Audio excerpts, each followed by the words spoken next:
Ah, Christmas. That special time of year where the same movie could be made for the 100th time to reaffirm the true holiday spirit isn't commercialism, but love, peace, joy, and Christianity propaganda. Parents enforce this idea by often becoming deplorable to retail workers in their fight to get the perfect present for family, or they used to before everything turned to online shopping. And what better way to celebrate this holiest of times than by looking at my favorite Christmas movie of all time? Oh, Christmas tree, oh, Christmas tree, oh, Christmas tree, oh, Christmas tree. Okay, second favorite. A movie that truly examines and carefully considers what the holiday really is about. Bad Santa is a 2003 dark comedy film starring Billy Bob Thornton that probably isn't on your family's Christmas watch list. I'm on my fucking lunch break, okay? It's about as likely to pop up as Black Christmas or Terrifier 3. But unlike those movies, this movie truly understands what Christmas is, at least from the perspective of the early 2000s. Bad Santa follows Willie T. Soak, a master thief who is also an alcoholic and battling depression. His latest string of schemes has been playing as a mall Santa with his assistant Marcus, who then rob the stores that they work for. The idea of making a mall robbing Santa came from the Coen brothers, known for some rather big films. The movie was heralded by Terry Swigoff, whose mundane filmmaking style and the ability to meaningly encapsulate antisocial stories makes the movie feel just as grumpy as a drunk father on Christmas. Fucking shit! Fuck you!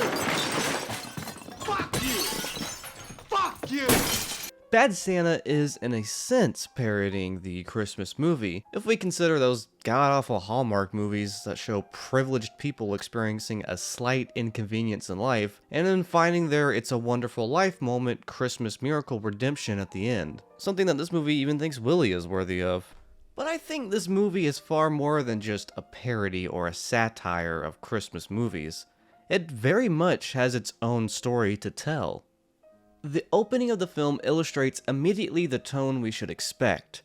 We have all these cheery, sweater-wearing bar-goers enjoying their holidays with love, cheer, and drinking, accompanied by Chopin.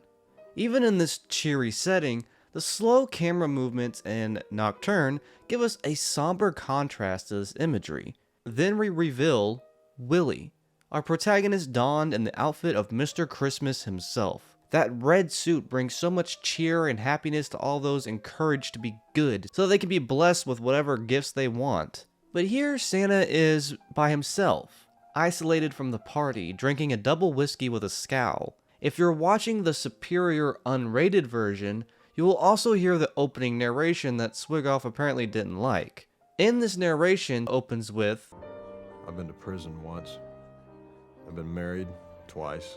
I've had my eye socket punched in, a kidney taken out, and I got a bone chip in my ankle that's never gonna heal. I actually find this pretty important, not only because it's funny, but without the narration, we can understand from Thornton's performance that this is probably just a miserable mall Santa. But the narration just gives us that extra illustration that none of the bad things he's experienced before compares to his current state. If I'd known I was gonna have to put up with a bunch of screaming brats pissing on my lap for 30 days out of the year, I would have killed myself a long time ago. None of that compares to just how awful the supposedly time of joy really is, but Willie is that lesser side that we don't really see in these loving family films.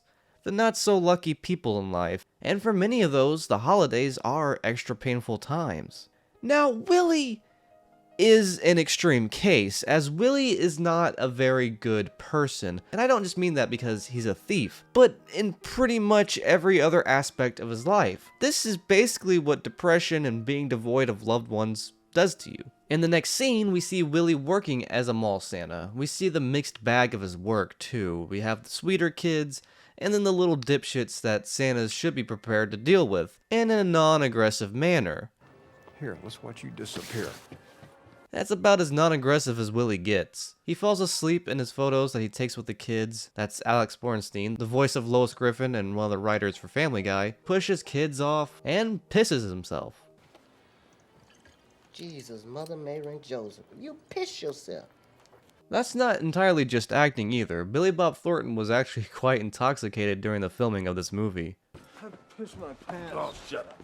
So Willie is a miserable, bitter, uncouth nymphomaniac drunk who doesn't play well with others. What the hell's wrong with you? I'm trying to fucking leave here. Pants are awful baggy. You got anything in there? Yeah, my dick. You want to see it? But he sure knows how to rob a mall. It's Marcus, played by Tony Cox, who does most of the hard work of actually getting into the mall while Willie breaks open the safe. The film might try to show us Marcus being the more serious robber, someone who takes the job far more intensely, and that is true, but the film also shows us that Marcus himself is prone to a popular Christmas sin. The money isn't good enough for Marcus or his girlfriend Lois, played by Lauren Tom, whose voice you may recognize. I needed more of a running start. I couldn't build up enough speed. But they also have a gluttonous desire for material items. The film is making its remarks of Christmas not just for spoiling your kids, but for the adults as well. After all, in contrast, Willie's bitter heart is won over by a wooden pickle. The next scene is an ironic twist that now shows Willie and Marcus being the only happy customers at a bar against the lonesome drinkers on Christmas Eve. Willie does have fruitless ideas of bettering himself. In a drunken state, he opens up to Marcus about his dreams to open a bar and settle down. We can laugh at the idea like Marcus did, but this seems like a very vulnerable place for Willie. The hardened criminal openly expresses his desire to do something better with his life, which is met with beratement from the closest thing Willie has to a friend. Of all the addictions plaguing Willie's life, such as drinking, maybe Willie really did want to do all those things, but without any real support, of course he's gonna fall back onto his demons. It's rather manipulative of Marcus to take advantage of Willie. Even without seeing him, he knows Willie enough, and he's still victim to his addiction, although Marcus is going to learn the hard way just how bad Willie has gotten this year.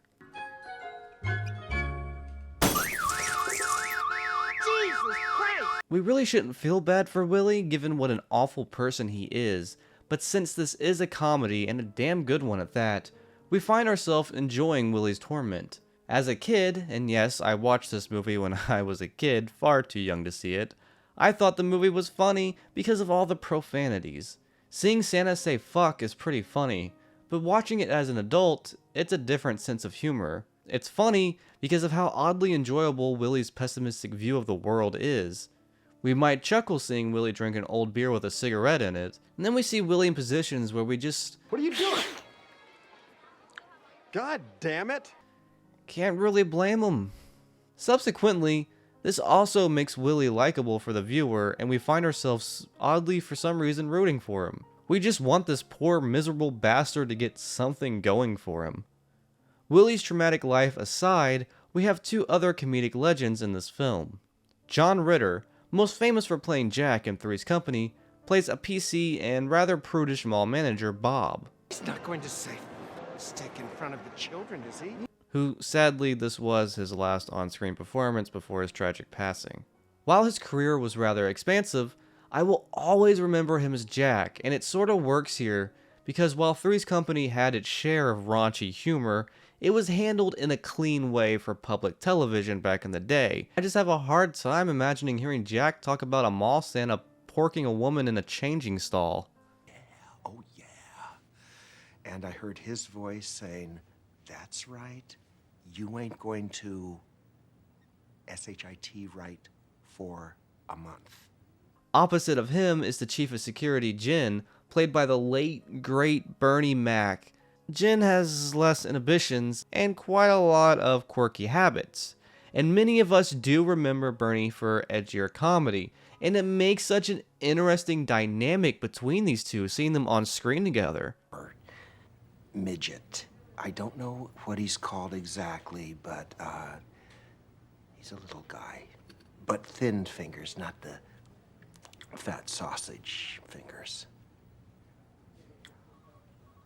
Little people, that's what they like. I don't think anyone before this would have ever considered how well John Ritter and Bernie Mac worked together, but it's so funny. Well, sure. Santa fucking someone in the ass. Even though their screen time isn't as much as the others, their performances in this film are some of the most memorable. Now for the emotional core of the film. Enter the kid. Thurman is another tragic character. He seems to struggle in certain social abilities, and he's awfully lonely. When we first see him, his nose is running with snot, and he's being bullied by Draco Malfoy. Instead of feeding into their assault, he walks away, taking an empty to the head. It's pretty funny, but it's also kind of sad how much of a victim he must be to just keep walking forward, tuning out all the bullshit antagonizing him. His goal is to meet Santa. Why? I'm not too sure, but is there really any more need for an excuse than he's a lonely kid on Christmas? His dad is out exploring mountains and is left under the care of the great Cloris Leachman, who spends most of her time sleeping. The first person he speaks to in this movie is Willie, who he immediately deduces is not the real Santa, but still feels obligated to follow Willie around, asking him questions about the North Pole. Shit, I can't remember. I think one of them's Sneezy and there's a Dopey. And That's the Seven Dwarves. I shit me. I was thinking it was, I don't know. Fuck kid. I just call him, Bub. I say, hey, Bub or Chief or whatever the fuck. I tell him to make the goddamn toys.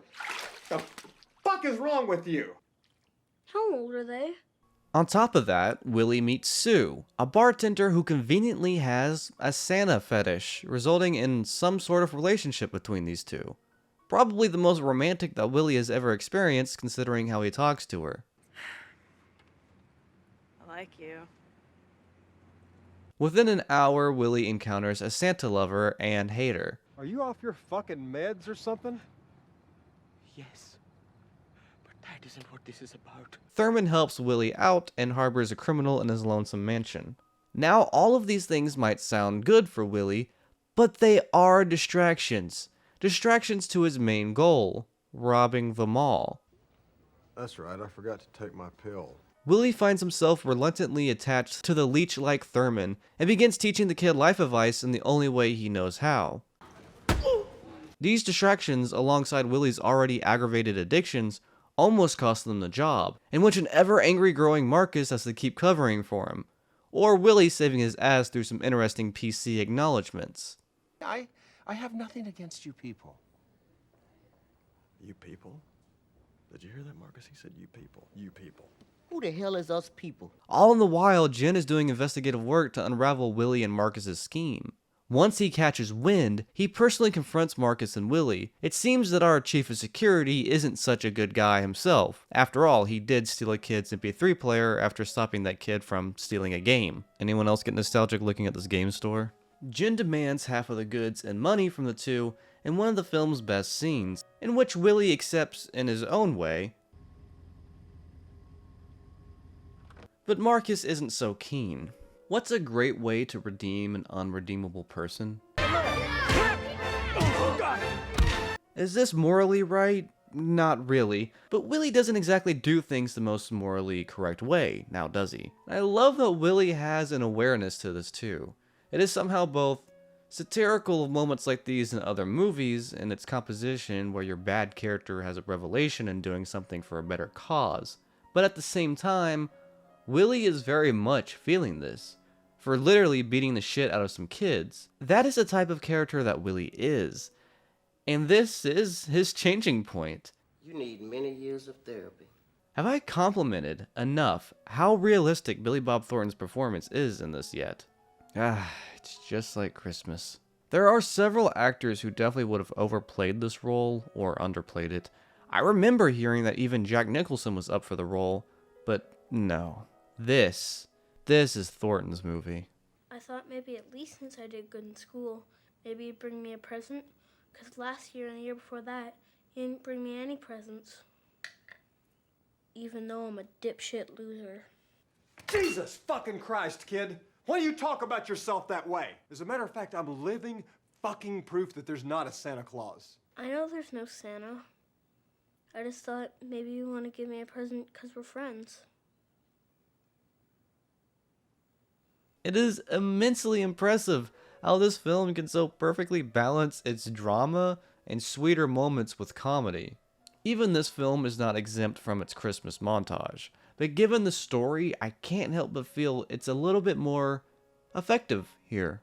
Like maybe instead of being forced or just plain satirical, there's some character development here and actual narrative.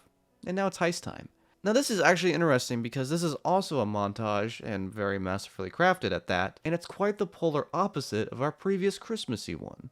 Do you really need all that shit? For Christ's sakes, it's Christmas.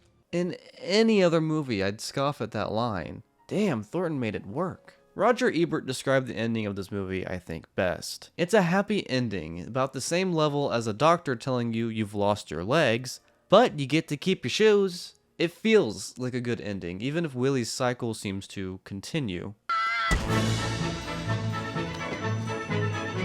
Bad Santa is very much the opposite of a bad movie. Unless your definition of bad movie is similar to that of a dirty movie, then yes, it is very much bad in that case. It's not exactly the ones you'll be watching with the little ones before sending them off to bed to wait for Santa's arrival. They sure as hell won't be picturing Billy Bob Thornton coming down the chimney. That doesn't refrain this movie from being an annual favorite of mine. And each year I grow older and more cynical, I enjoy it even more. Don't get me wrong, I have my share of cringy but still enjoyable Christmas flicks that I watch throughout the season too. But Bad Santa just really feels like something else. Bad Santa is a movie that shows the miserable side of Christmas, not just lampooning those other Christmas movies we already love. It shows the side we actually experience until the day itself arrives, like getting dragged around a bunch of different stores to go Christmas shopping for about 8 hours. A good chunk of that time is just standing in line to check out 2 items for an hour. But nothing about this movie makes us feel miserable watching it. The simple fact is, it's a very funny movie, but not everyone is for the darker or edgier humor. And certain types get really upset when presenting Christmas in this light. Although I feel that this movie does a really good job at showing the decline of Christmas spirit that, while has been going on for decades, I feel has grown most strongest in the 2000s and especially most recently. I really recommend looking past that to see this movie as a whole, which in itself is very well crafted. You know, I'm not going to undercut it.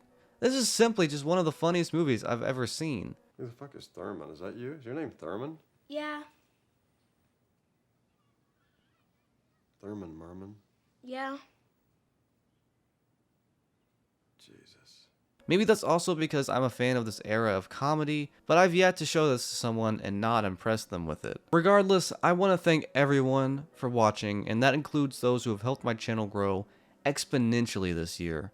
It's been a tough time for me, it really has, and making these videos and being able to discuss these topics with you has really been a blessing for me. So I want to wish everyone a happy holidays, and I hope things go well for you all. Be sure to let me know in the comments below what your favorite Christmas movie is. If you enjoyed the video, please leave a like and please subscribe if you haven't already. It really helps me out a lot. As always, thanks for watching, and I'll see you next time.